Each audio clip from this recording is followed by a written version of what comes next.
panel is about I'm calling it security at sea.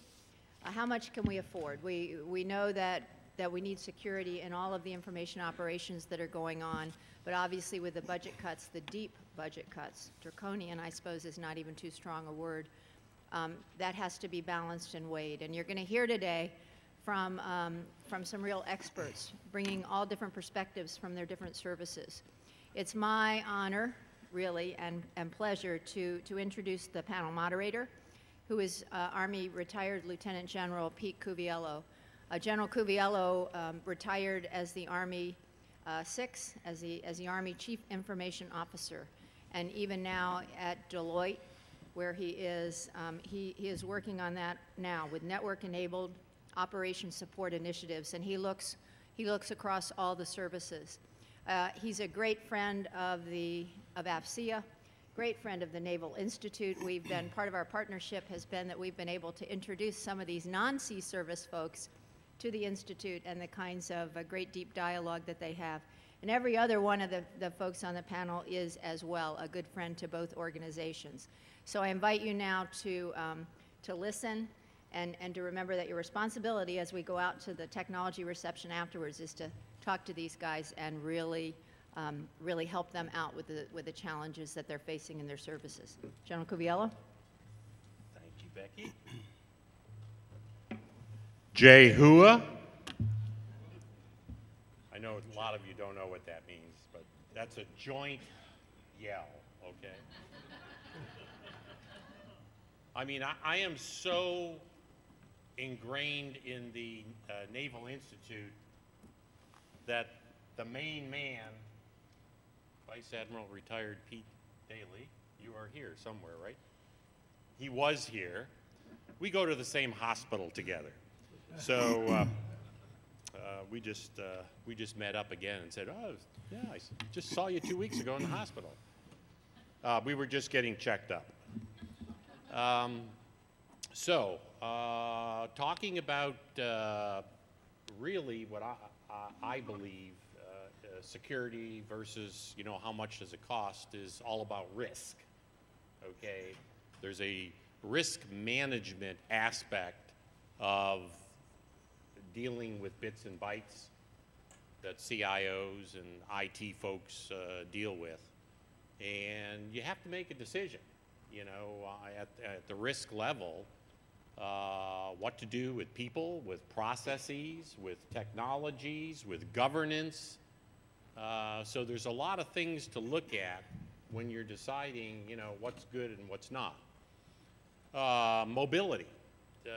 You talk about, you know, PDAs and tablets and things like that. A lot of people, you know, are putting up the Heisman because, you know, well, there's a security issue. Well, the whole world is moving in this direction, so we've got to figure out, you know, how are we going to deal with it. And the Department of Defense is working on that at all different levels. OSD is working on it. DIS is working on it. Each of the services have things going, seeing how they can use mobility. And there is a level of risk. But I will tell you that, you know, it's a whole lot cheaper to outfit a community with these things than to outfit them with computers. All different kinds of computers. So, you know, we're going to have to deal with that. So what I've asked our panel to do is to talk a little bit about how in their particular leadership arena they are dealing with the risk.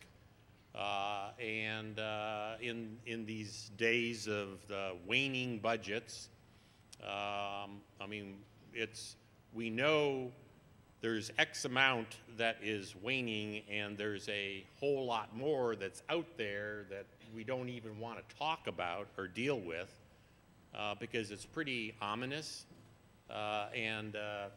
I was talking to Kent about the subject a little earlier, and you know, the irrationality of some of the cuts that are coming.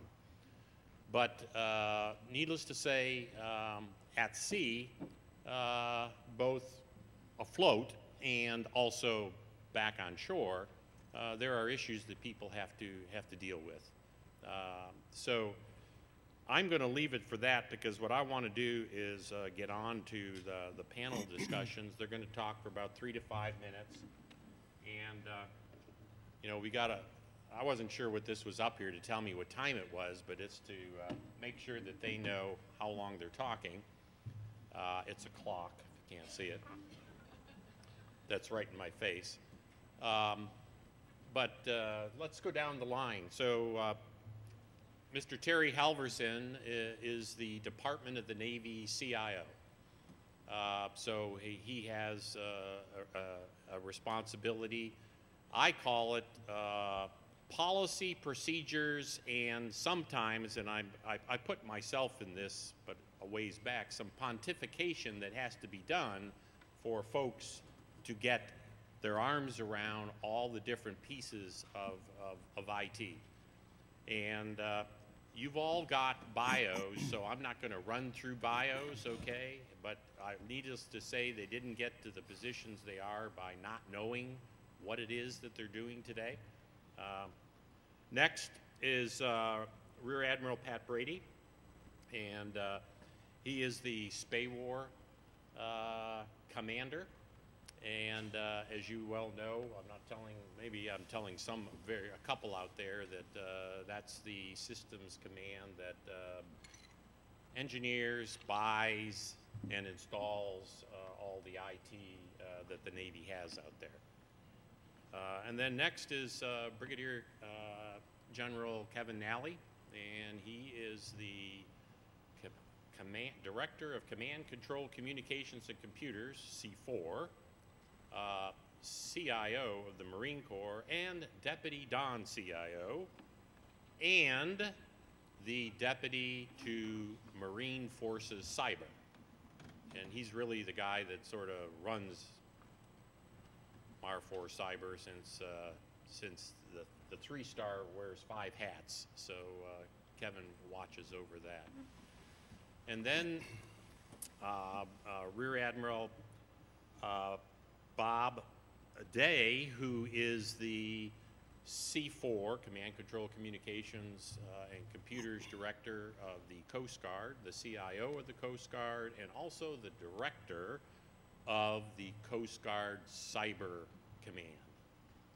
So you've got folks up here that have a span of dealing with all of the IT command and control for the sea services. Terry, I'm going to turn it over to you. Thanks, Pete.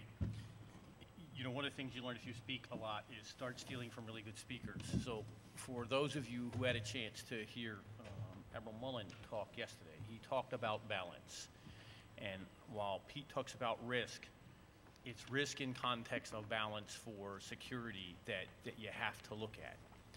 And that balance has to go against the mission. It has to go against the context that you put the data in. That could be time, it can be mission, it can be sensitivity. All of those things have to play. And then what I focus on more than I would like is cost.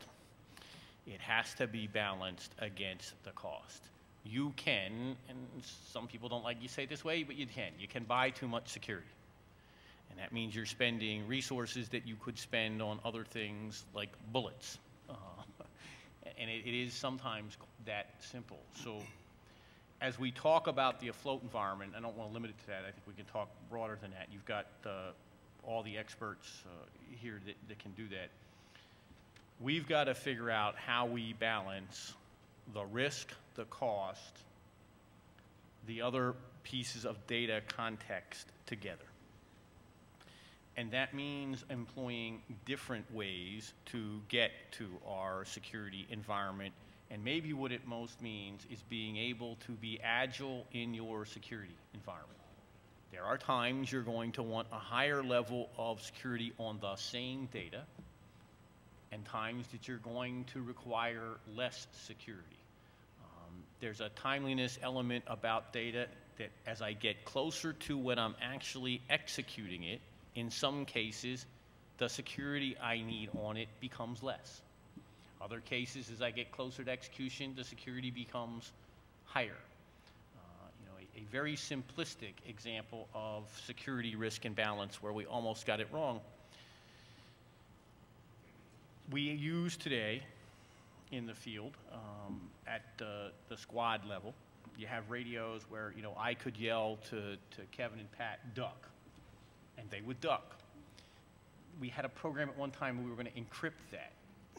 And by the time I had yelled duck to Kevin or Pat or Bob, they wouldn't need to duck. It would be too late. That's a very simplistic example, but that's some of the stuff we have to look at in security. On the unclassed side, the other thing I think that we need to take a look at is right now we tend to treat all of the unclassed data on the NIPRNet the same way. An interesting fact about some of that data that I think we've got to start figuring into our security equations, a percentage of that data, and you can argue whether it's 25 or 50% or something in between, a percentage of that data by law is exposable. Not only is it exposable, you have to expose it to the public. You have to think a minute about, so do I treat that data the same way that I would treat data that I'm not going to give to the public? I think the answer is no, and we've got to figure out how do you do that. Or maybe we shouldn't pay the same level of security for that data. Balanced against, would that mean you'd need a different NIPR infrastructure? That would have a cost. So there's some of the questions that we have to wrestle with as we go forward in the security environment, particularly, I think, on the NIPR side of security. In an easy answer, and General Flynn had a good comment today, he said, it's not about doing more with less and all that. It's about doing what you need to do with what you have. Now, the hard part about that is figuring out what do you really need to do. That is the hard part of all of this. What do you need to do? What are the priorities? And everything applies to security that way. And sometimes we tend to think security, we get a little emotional about, it's got to be good. More security is always better. Put everything you've got in security, and that is just not how we operate. And it frankly is not how we have operated in war environments either. We have actually know when to take the risk, maybe better in that environment than we have in some of our peacetime business unclassed environments. We're better at managing that. Maybe the sad news is we've had more practice at that lately, but that's a fact. So we've got to start looking at how we apply some of those principles that the commanders use in war environment to the NIPRNet environment in an unclassed way as we're looking at how we protect and monitor our business data. Thank you. Yeah. Good afternoon. It's great to be here and get a chance to talk with everyone. I guess I agree with what Terry went through and said there, the risk-cost balance discussion. But I take even a step back farther before you get to that piece there. And look at the assumption, which I don't think is correct. Are we buying the right things? And do we need everything we're buying the first as we go through? And then the general introduced me and said, hey, Pat Brady's the commander of SPAWAR, and SPAWAR buys all the engineers, designs, buys all the IT. That's really not true, because there's anybody with a dollar figure wants to go out and buy their own IT. And not all the time do we have the rigor of what is the, first off, everybody go buy their own?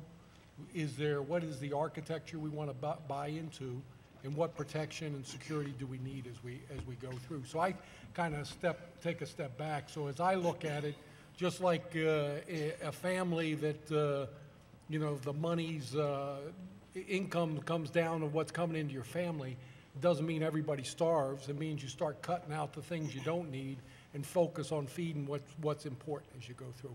And so I think where we're at in this austere economic environment is we've got to reshape some of the behaviors even before we start talking about security as we go through.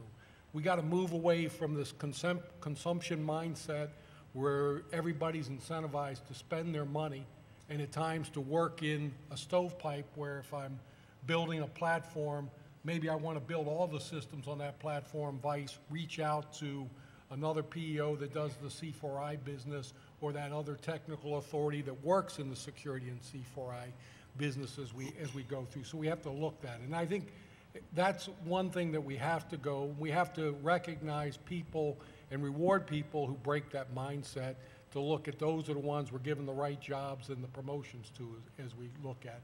The other one I think is we have to be focused as we go through this on combat readiness. The fleet that's out there today needs to be ready to fight today.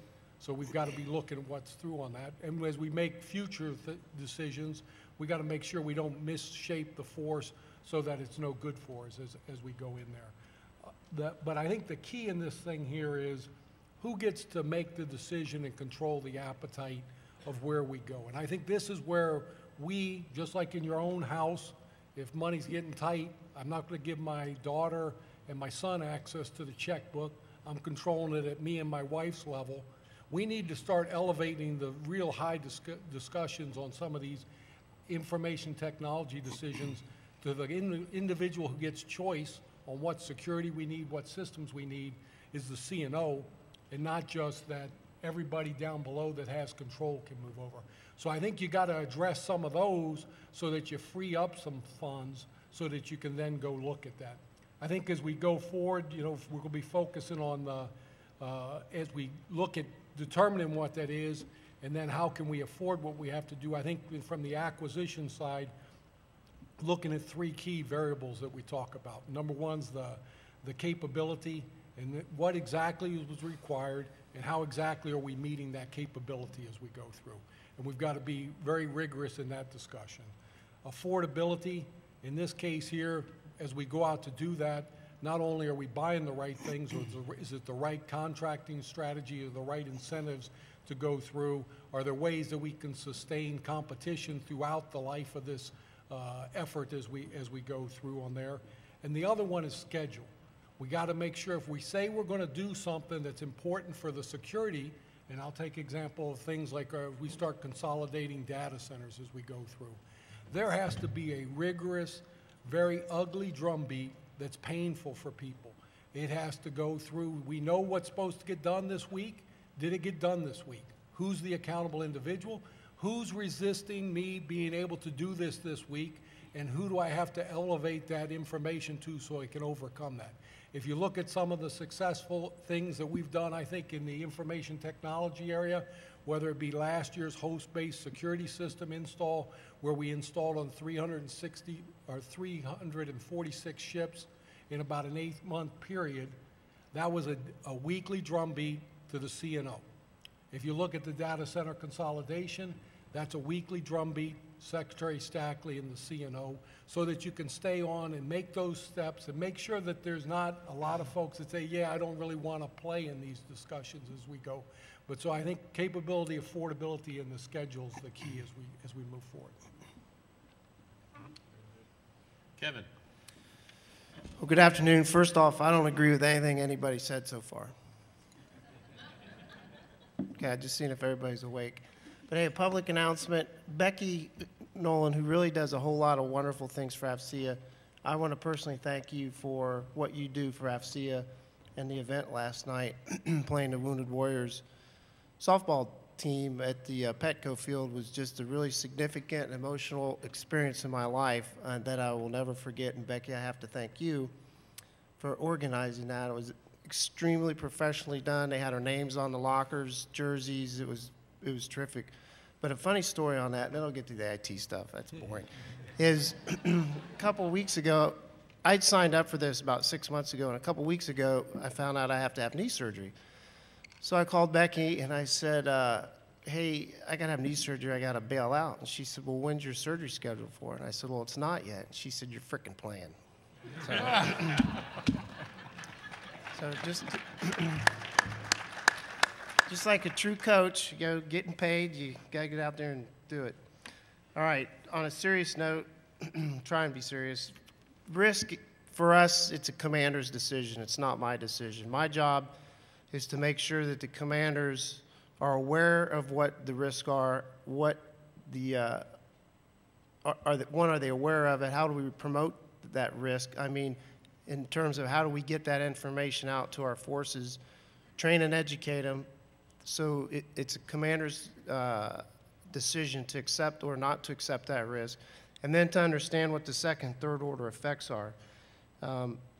So I'm not in a position to do that. And then when we brief the commanders on the risk, the next thing we ask is, what would Tebow do?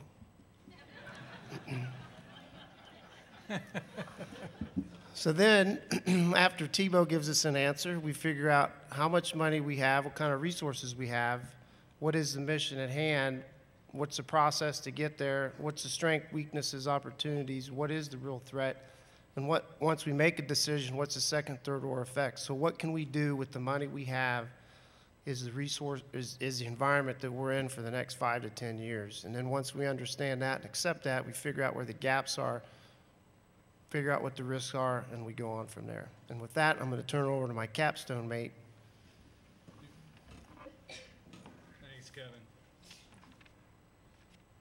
Interesting place for the United States Coast Guard, and I say, I don't know if I got Mike here. There we go.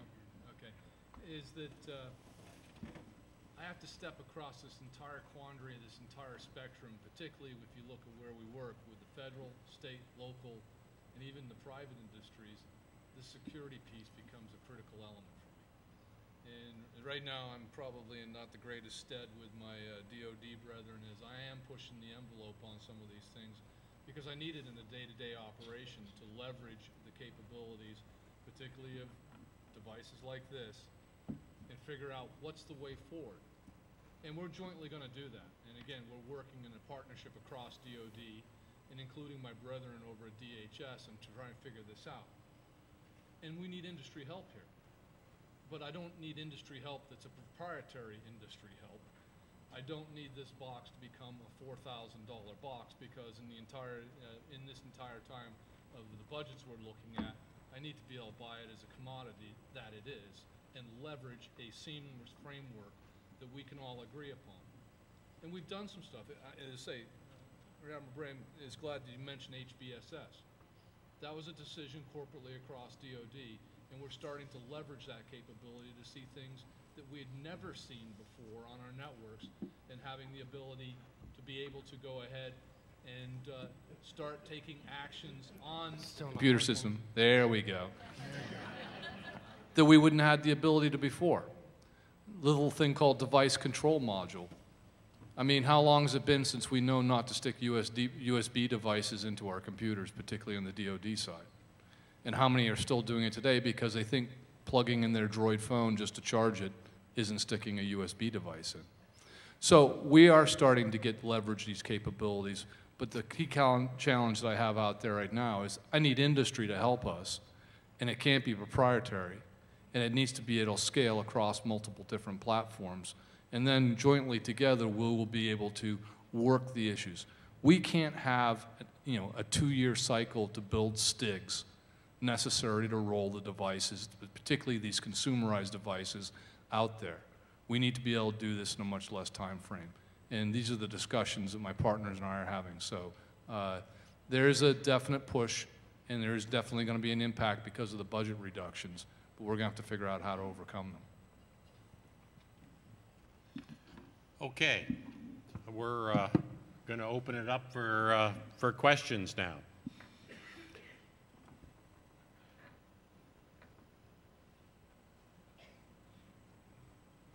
Okay. Yes, Nancy.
Okay? Nancy, we're somewhat better at answering that question. I think we can answer the basics is, okay, when we buy a package, it does X. What I don't think we're good at, and I would agree with your assessment, is that next $5 of the package, what more did we get? We are not good at that math. And I'm going to say it here, maybe make industry mad. Neither are you in the industry good at that math. We've had some interesting discussions with, I look at the audience, I can see some of you I've had those discussions with, some of them that even involve throwing objects. We're not good.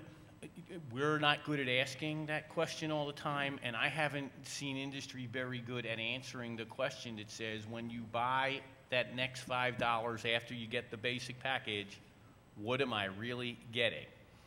I also think we're not good at presenting the requirement that says, okay, if this is the requirement for security, what are the options to get that? I mean, one of the things that I think we're going to have to challenge is today we are on the nipper a CAC-based part of our security. I don't know today that if I look at the CAC for what it's doing to me and what its cost and overhead, that I couldn't achieve, absolutely, and the pain is causing you, that I couldn't achieve very close to the same level of security combining what's available in the soft cert. Now, I will say this, 4 years ago when we started on this, no, you didn't have some of the soft technology. That's the other thing, and I think it's the point that Pat and Kevin and Bob all made too. There's a timeline here that we got to get faster on. How do you evaluate and how do we get and how do you get more agile in responding to the changes in the environment? Yeah. The one thing I'd also add, besides just what you buy for that security, what the overall security piece is not just I bought some thing for my network and it's secured. I think we're also in the discussion we're having is what all do I need to do from a more holistic piece? What have I done for the sailors out there with respect to both the design, the procedures, what we want them to do, the training of that, their qualification, so that they can do the pieces that they have there. What am I doing when I inspect this? Is in my inspections of security all just paperwork drills that are employing people and making us feel good? Or do I buy a model or copy a model more like the nuclear propulsion world that maybe I need to have accreditation and security to operate, to get your keys to operate, have an inspection team come out, watch you do PMS, watch you do some evolutions, you know, maybe you have to do software patch, backups, whatever the thing is. How do we go through this? So we know how to do some of that as a Navy, and we do it very well in some areas. We need to look at that in this area as well as we go through. Yeah, and I think from a business perspective, being able to build that business case, okay, that shows you, you know, what the return on that investment is not being done very well at all. And it's not just for security, it's for a lot of other IT things also. But the other piece I'll add to that is this thing changes. You can't just take one snapshot and say, hey, this is it. Amen. This thing is morphing faster than we can even imagine. And as I say, I don't think that we're not going to be able to use traditional metrics to say, yeah, bought this much and how good it's going to do.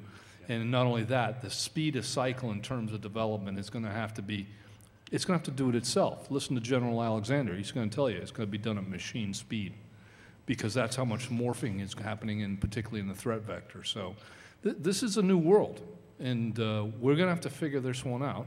And there is a cost to it, and there's better ways of doing it. But I'm telling you, if you're just trying to use the traditional methodologies that we've used to procure, to develop, to do these types of things, it's not going to work in this environment. And you're going to have to come up with new frameworks on how we do it. Next.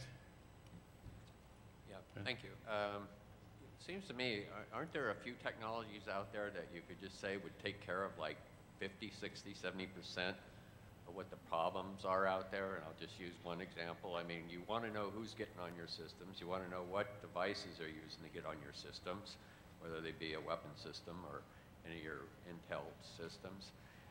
And should the budgets be put in under your authority, where you're the ones that would really understand that the most and be able to at least express it to the commanders there, this is what you're getting. Are there other things like that that would be a no-brainer for commanders to sign up to, then give you the responsibility to execute? Yeah, I'll start on that one, sir. Part of that's the acquisition process. So we have to deal, I don't have acquisition authority, but I have to deal with the acquisition process, which is really, really slow. And all you represent industry out here have tons of great things to offer that I would personally like to just go out and buy. But what happens is a couple times, not when I testified, but with dealing with the staffers, is if I had the authority to do what you said, I would be under investigation probably within 6 weeks, because I would say, I want this product and I'm going to go out and buy it like I would at, for example, Best Buy. So then I buy company A, company B, C, D, and E are all going to file complaints against me because I didn't give them the time or knowledge that this is going to be competed for. So there's a good thing to it, and then there's a bad thing to it. The other bad thing about it is if I'm using router X and it breaks and I want router X, I may not get router X, I may get router B, which may not have the same protocols as router X, which causes us to reconfigure the network. So I don't know if that answers your questions, but yeah, if I walked the floor down here and had an open credit card, I've got Bob's with me, but if I... Can I have it back, please? Yeah. But there's a lot of things I'd like to buy that I just don't have the opportunity to. Yeah, I'd look at, you know, first off, as I look at the fleet, I'll just look at the float platforms. I don't have hey, here's the configuration of float. So if I look at classes, matter of fact, I just went in with the CNO and did this right before Christmas. Went through ship's class and what's the state of hardware issues, software issues, and how does that change over time based either because the problem's getting worse or I have a fix and an acquisition program as we go forward on that. So as you go lay into that, there's been some decisions we've done in the past. Pick a class of ship, FFGs. Maybe I'm going to not look to modernize their network. That creates security risk. Then you could ask yourself, is a security risk on that jeopardize the whole battle group, or is that something you can go through and you can argue through the logic of that? I think at least we're having that discussion now at the very senior levels of the Navy as we've gone through this couple years now of how we grow this information dominance vision that's been laid out. So I don't see it as hey, I can just buy one thing and put it all on it, even if I had that authority, because I have so many configurations. But we do have a plan, and they're looking at laying out through the POM, how do I make the networks look green from where they currently are at now, and what has to happen in each ship class so that I can drive that metric in the positive direction. Can I add one thing, sir? Sort of related to what you're saying, but to me, it's when in the latest National Defense Authorization Act came out that said we have to at least offer industry the opportunities to use your cloud environment. The flip side of that is, and I've had numerous one-on-ones with you all, not you personally, some of you, yes, about cloud computing and how you do it. I ask you the question, who's doing your cloud computing? And you say, we do it. We wouldn't let anybody else do it. So on the flip side is, why would I want to outsource my cloud when you don't outsource your cloud?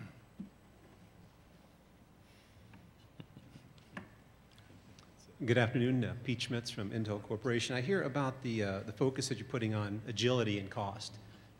That combined with the tremendous pace of innovation that industry is able to deliver new products with. For instance, Intel and McAfee can deliver a great solution for zero-day attack prevention. My question, though, is what are some of the best examples you've seen of how to take some of these innovations and help solve some of the problems you've been having? Because there are probably use cases that we didn't even think of when we invented the technology. So looking for good examples that you've got and how industry can collaborate with you to help solve these problems and deliver ultimately the agility and the cost.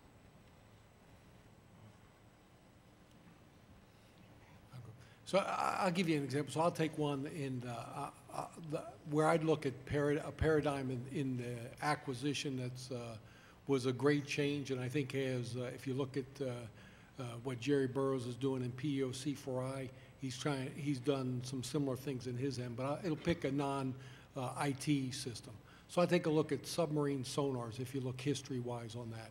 We used to buy, when we bought a new class of submarines, we stood up a $1 billion sonar system program with the $1 billion submarine system. We build a sonar, we buy 30 years of parts, and we've gone through. We went then into a model that's a completely different business model as we go through with this acoustic rapid COTS insertion. And it has a very rigorous time period where folks have come in on you take a software build out on a given year, you test it, what works with the fleet during the test, you put in and you field right away. You had a hardware update, a software update, a very good model. When we built the new Virginia-class submarines, we stood up a $1 billion submarine program. We didn't stand up any new sonar program. We leveraged the same system that was on backfit, put it on the new Virginia-class. Any new capability Virginia had to do, you'd build into that capability. I think Jerry Burroughs has an excellent example of what he's done in the common submarine radio room, where he's now gone to every submarine class, has the same basic one. If you need a Delta, you build it into that, vice building a new one, even for the new Ohio replacement coming in. He's looking at taking that out into the surface Navy with what's the common radio room that you'd go through on that. But again, you have a ability to feed in new ideas, new technology into that, but you haven't started new programs as you go through. I think Canes is going to give us that same capability of what 160 is doing, where we're going to be able to get a common configuration out in the fleet and help us as we go forward there. So focus on tech insertion on common platforms that are standardized. Yeah, I think we want simple, simpler, reliable, maintainable systems as we go through. And how do you give, rather than say I'm going to bet the farm on, hey, this new thing that may take me 5, 10 years to get out there, that'll be it. I need something quicker and more incremental as we go through to be able to feed it into that. Thank you. There was someone standing over there? Okay. Okay, we have done a study actually for some of our clients about the security tools and devices they have at several agencies and commercial as well, and we found out that only those devices and security tools are used at only 30% of their functionality. So my question is, what are you doing about maximizing the utilization of the security tools you currently have in your infrastructure?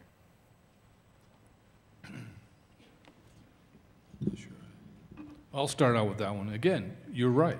I don't disagree with you that there's functionality in the equipment sets that we've bought for many, many years that we haven't either turned on from an auditing standpoint or a whole bunch of other different capabilities. Also, as I say, I mentioned earlier, looking at the host-based security system that we are rolling out across all of our networks, we're just at a medium tuning level for that. And the bottom line is we're overloaded with the data that these devices are drawing to us. And to say we're awash in a sea of information, and the next thing that we need to figure out is how do we leverage all that information and have it tell us what we're seeing on our network. So we could turn it all on, and we would be unloaded, and we'd have no clue what we're looking at. So that's the next piece that we have to get to, is how do you decipher this entire sea of data that's coming in to tell us what's normal, what's abnormal, and that picture changes every day. And, you know, as I say, what's normal one day is not necessarily normal the next. So this is a, you know, crawl, walk, run. I would say we're in a fast walk right now, and there's a lot of people behind us with the cattle prods trying to get us to run. But there's user education, there's technician education, and then there's back-end capability, which we need to develop. And then there's the artificial intelligence that's going to be put on top, because this is beyond human comprehension. The amount of data and the speed at which it flows in is beyond that capability. And that's the analysis piece that we're looking at next. Thank you. The other point of that, here's the other reality we live in, and I think Kevin hit it. We have systems out there today that don't define, industry built, said, hey, we'll give you this data. But since we don't have, in many cases, a standard definition of that data, what I get from one system and the next system and the next system is different. So when you turn it all on to compound the problem Bob says, you now have data that is not the same, that advertised is the same, but when you pull it down, it is not. And unfortunately, that's where we're at. We have all of those multitude of systems. So if I was out there thinking of an idea to make money today that Pat would go buy, how do I have a tool, a software, I don't know what it is, that would help me levelize the data definitions so that when I get the data, and more importantly, when Kevin and Bob get the data, it means the same thing from all of the systems. That is correct. And actually, that puts us in always being in a reactive mode, not a proactive mode. So what are we doing to be proactive and ahead of the game when it comes to security?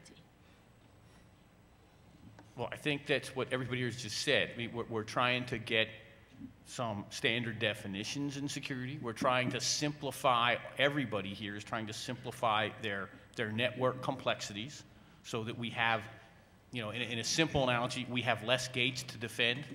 That's part of our problem with the way everybody grew up. We have a whole series of gates to defend because of the uniqueness, proprietariness, and that's not a pejorative statement. It's just the way we have evolved, and you can't wipe away where we are at today. So you heard Pat talk about we're trying to apply better standards to how we buy.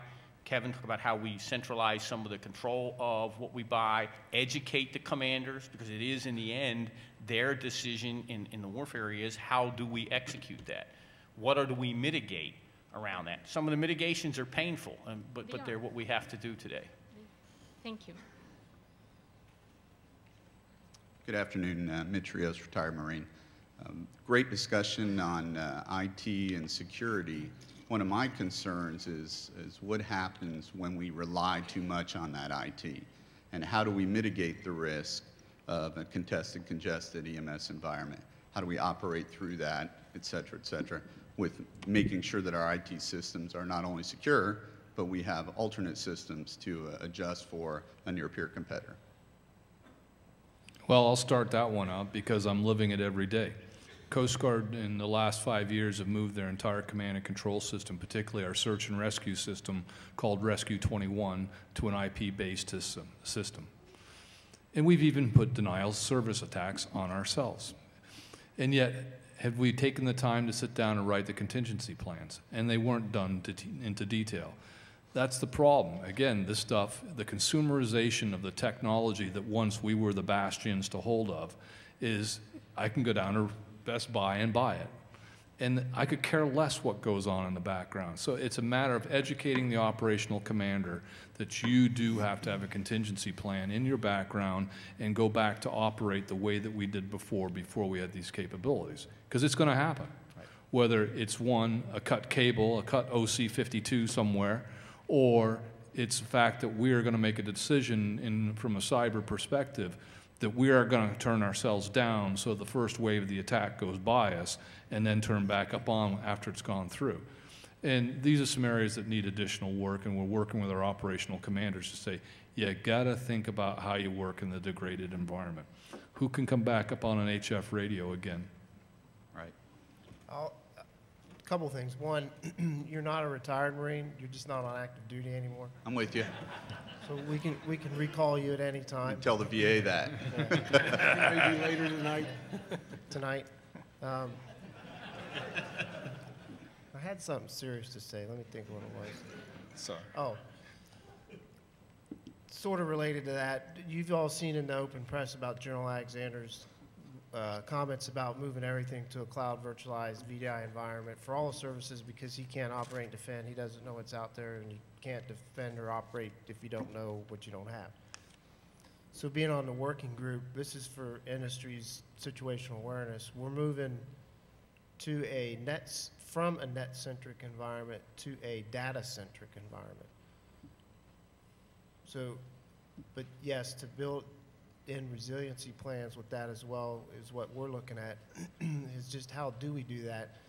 And for example, in Operation Tomodachi, that unfortunate tsunami that hit Japan, excuse me, we, the Marine Corps, are not going to go everything over voice over IP, because a great prime example during the first 72, 96 hours is anything with an IP address on it didn't work. Right. Just the plain old telephone system worked, or ground-based man-packed satellite systems worked. So you all understand the undersea fiber optic cables, those were cut, and that's 85, 90% of the internet traffic. So if you're everything over IP, you can screw yourself over. And I call it the Lance Corporal midnight theory. You get some young man or woman stand and watch at 02 in the morning, and they want to make the network better, intuitively try and make it better, and they press in the wrong button or hit the wrong switch or accidentally unplug the wrong cable, and your entire network's down. So if you rely everything over IP, it's not the way the Marine Corps is going. I also think there's a context to that question. You say, what happens when we over-rely on IT? Well, it is what's giving us one of our key advantages. So I could ask, what happened when we over-relied on gasoline? It is not that different from when you move forward in any warfare area. You're going to have the growing pains that we learn for that. But every one of those that happened gave us an advantage in warfare. Our over-reliance on IT, if you want to call it that, certainly is giving us today a warfare advantage. It's going to create a new set of weaknesses, just like when we moved to gasoline, just like when we moved to rifles, machine guns, and it gave us advantage, created weaknesses. We're going to have to work through them. It's not that different of a problem for us, more complex maybe in the technical side, but it's not a new problem for the DoD, DON. Right. Thank you. Captain John Roby, POC4I. This is a question for Mr. Halverson. I was encouraged to hear your comments about bringing balance to some of these, the cost versus risk, which is kind of promulgated throughout the panel here. Sir, do we know how much we're spending on processes like certification accreditation to really make the risk decision you're talking about? As a program manager, I struggle to get my arms around that cost just for my little program. And once we do know that, how are we going to, who's going to make the risk decisions, and what are we doing in the Department of the Navy to better understand what is the cost versus the risk, and who should be making the decision? My observation so far is a lot of the risk decisions are made at a very low level from on the front end of the certification accreditation process with frontline folks that are making calls on, you need to do additional testing, which incurs additional costs in the program to really no benefit. So interested in your comments. I know you're thinking about this on what the Department of the Navy is going to do to bring balance. Yeah, well, because of your question, the first thing we're going to do is PEOC4I is going to have less money. Great. No, I think that's a great question. Do we know exactly what we spend on accreditation certification?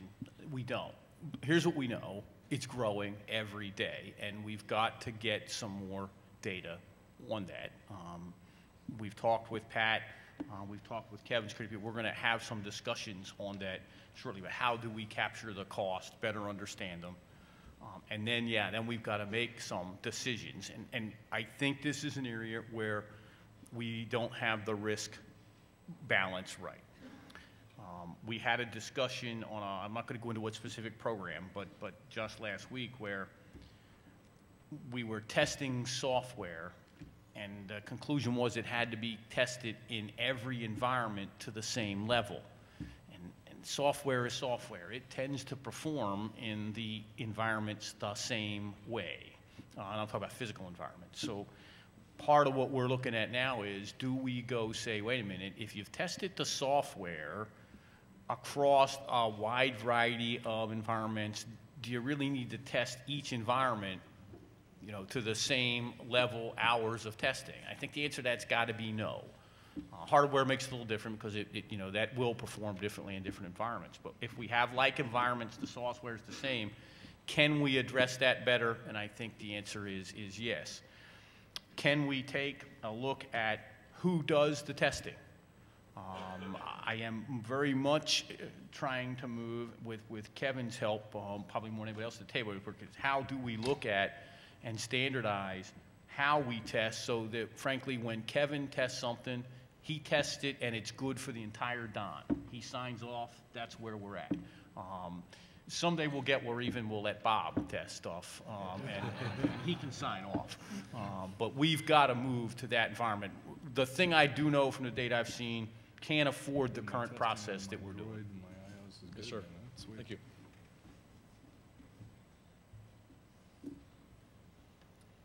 Other questions? Okay. As you all know, there's no single answer. You know, there's no single decision maker. But it's going to take a lot. It's going to take the things that they talked about, starting with culture, governance, balance, and trust. And I'm not talking about the trusted systems. I'm talking about the trust that people have in, if we're going to do things like allow one entity to test something, that I'm going to trust that what they did was good, and I'm just going to go ahead and do it. And that's one of the things that when you're dealing with bits and bytes, it's very virtual in nature. It's not physical. And trying to come up with the risk of virtual things is a little tough. But I will tell you, the world around us is changing, okay? Around the Department of Defense. The commercial world is moving. There are some firms that actually trust other people to run their networks. It depends on who you're talking to. If it's a provider of the service and they're not eating their own dog food, then definitely you've got a problem there. So I thank very much the panel for their insights and thoughts, and I thank you very much as the audience for one, asking the questions, and two, paying attention. Jay Hua.